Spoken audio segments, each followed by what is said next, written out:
Você já reparou como de uns tempos para cá parece que todo mundo virou especialista em TDAH? Basta alguém ser um pouco mais acelerado, gostar de praticar esportes, ou viver com uma agenda cheia para ouvir de um amigo, de uma namorada ou dos colegas de trabalho. Nossa, como você com certeza tem TDAH, né? O problema é que, de tanto ouvir a opinião dos outros, muitas pessoas inteligentes e funcionais começam a se convencer de que tem um transtorno do neurodesenvolvimento sem sequer entender o que o diagnóstico real significa. Bem, meu nome é Rafael, eu sou formado em psicologia, sou psicólogo, terapeuta, hipnoterapeuta, especialista em hipnose e também sou terapeuta holístico.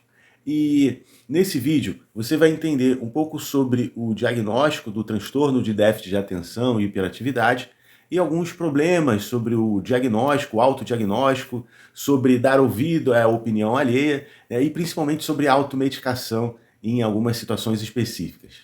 É exatamente aí que mora o perigo do autodiagnóstico. Para a psicologia clínica e para a psiquiatria, o transtorno de déficit de atenção e hiperatividade não é apenas ter muita energia ou não conseguir ficar parado.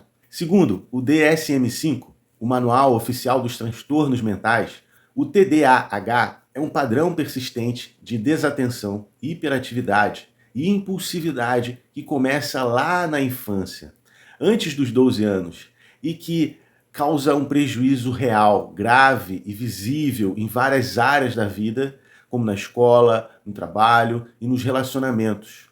O adulto com TDAH sofre com uma desorganização crônica, erros frequentes por descuido, perda de prazos e uma sensação interna e torturante de inquietude.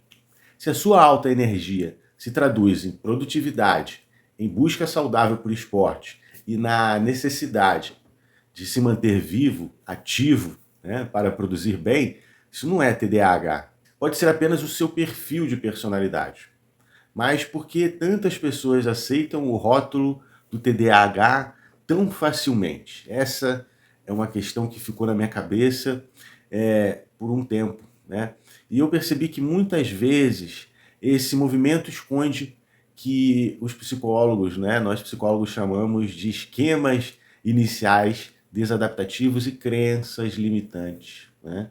Quando uma pessoa cresce sob vigília de um esquema de padrões inflexíveis ou de busca de status, ela se cobra o tempo todo para ser perfeita, uma produtividade infalível, né? Para essa pessoa, né, para essa mente, né, o ócio é visto como um pecado e parar para descansar gera uma culpa insuportável, né?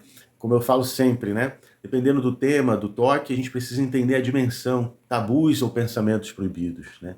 Então ficar parado é um tabu, né? Se eu estou parado, mente vazia, oficina do diabo, né? Como dizia minha avó. Então, para essa mente, o ócio é visto como um pecado, né? Parar para descansar gera uma culpa insuportável e ao adotar o rótulo de TDAH, o indivíduo encontra uma justificativa biológica aceitável para um fato de não conseguir relaxar. Essa é a questão, né? E como é como se ele dissesse a si mesmo: eu não paro porque o cérebro tem um transtorno.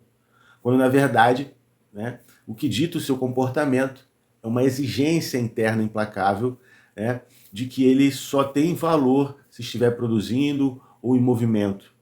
Existe ainda um fenômeno clínico crucial que o autodiagnóstico costuma mascarar: a hiperatividade como um mecanismo de defesa, né?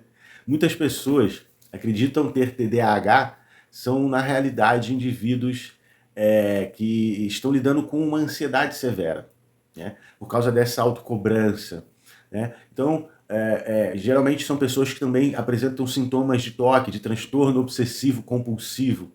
Então funciona mais ou menos assim. Quando uma pessoa está em movimento, correndo, treinando, lutando, trabalhando, a mente ela fica ocupada, né? Também quando ela está namorando, quando ela está conversando, né, com as pessoas ali, interagindo, a mente fica ocupada com estímulos externos, tá? Mas no momento em que ela desacelera, o silêncio abre espaço para pensamentos intrusivos, preocupações catastróficas obsessões dolorosas que vão, né, emergindo da sua mente. Então, nesses casos, a necessidade de estar sempre em atividade não é um sintoma de déficit de atenção ou de hiperatividade, né? Como eu falei, é um traço de personalidade, mas, ou uma estratégia, né, inconsciente de esquiva cognitiva também, pode ser, né? A pessoa, ela corre, né, não porque ela é hiperativa, né? Ela tem que estar o tempo todo, não porque ela é hiperativa, mas porque ela tem medo do que vai encontrar se parar e olhar para dentro de si, né? Se deixar levar pelo diagnóstico de prateleira da internet ou pelo palpite de quem está ao seu redor traz riscos profundos, especialmente quando o assunto evolui para automedicação, gente. Isso é muito sério, né?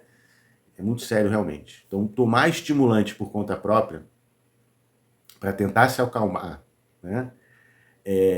Para tentar acalmar essa mente que na verdade está sofrendo de ansiedade e toque, provavelmente junto, ansiedade e toque, né? Uma comorbidade, é como jogar gasolina no fogo. Então, as substâncias dos estimulantes aumentam a dopamina, né? Então, a pessoa se sente bem a princípio, aumenta a noradrenalina, ela sente uma sensação de bem-estar, o que pode amplificar também drasticamente os pensamentos intrusivos. Pode disparar crise de pânico em algumas situações, causar taquicardia, irritabilidade extrema, pode piorar a qualidade do sono, né? Dar aquele reboot, a pessoa de repente, né, dá aquela caída ali. Então, para quem lida com profissões de alto estresse, tomadas de decisão rápida, né, os efeitos colaterais de um pequeno erro pode ter consequências catastróficas.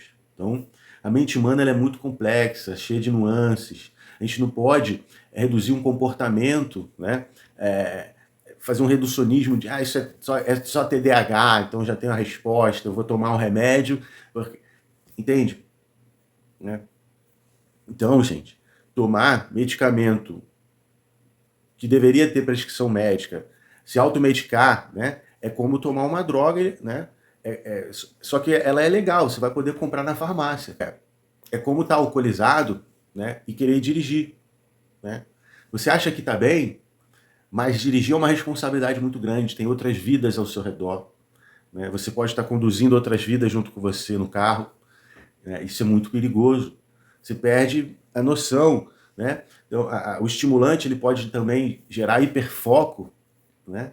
E a sua visão periférica ficar comprometida, né? Para profissões de alto risco e tomadas de decisão rápida, isso pode ser fatal. A mente, ela é complexa demais. Um comportamento, ele nunca deve ser analisado de forma isolada.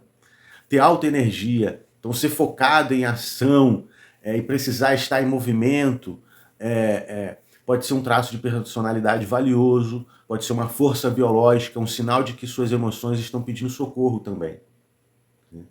Então, eu vou usar essa parte biológica como uma fuga, né? Então, a hiperatividade aparente não se resume, não pode ser considerado um transtorno de personalidade assim, principalmente autodiagnóstico. Eu vi, todo mundo está falando, então deve ser que é, né? Se todo mundo está falando é porque é. Não necessariamente. Quem está falando? São especialistas?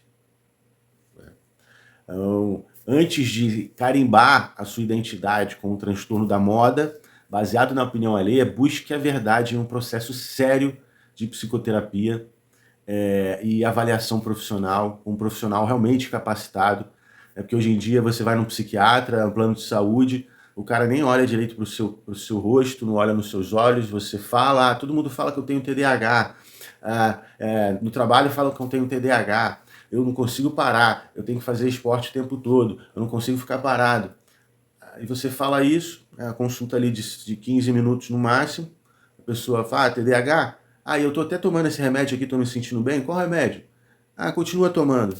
Carimba e te dá a receita para a morte. É muito perigoso isso, né? Você, para ter um diagnóstico correto, né, é algo muito sério. Um diagnóstico não pode ser feito numa simples consulta psiquiátrica também. Não se pode fechar um diagnóstico assim, né? Principalmente de um transtorno que está ligado ao neurodesenvolvimento, como o déficit de atenção, hiperatividade, né? Ou como o transtorno de espectro autista, né, o TEA. Então, estou terminando, né, mais uma pós-graduação nessa área de análise do comportamento, né, ligada a transtornos do neurodesenvolvimento. Então, isso é muito sério, tá? Busque um profissional de qualidade da sua confiança. Afinal, entender a verdadeira raiz do seu funcionamento é o único caminho real para encontrar a verdadeira paz mental. Agende uma sessão comigo, conheça meu trabalho, meu contato do WhatsApp está aqui embaixo na descrição. Até o próximo vídeo.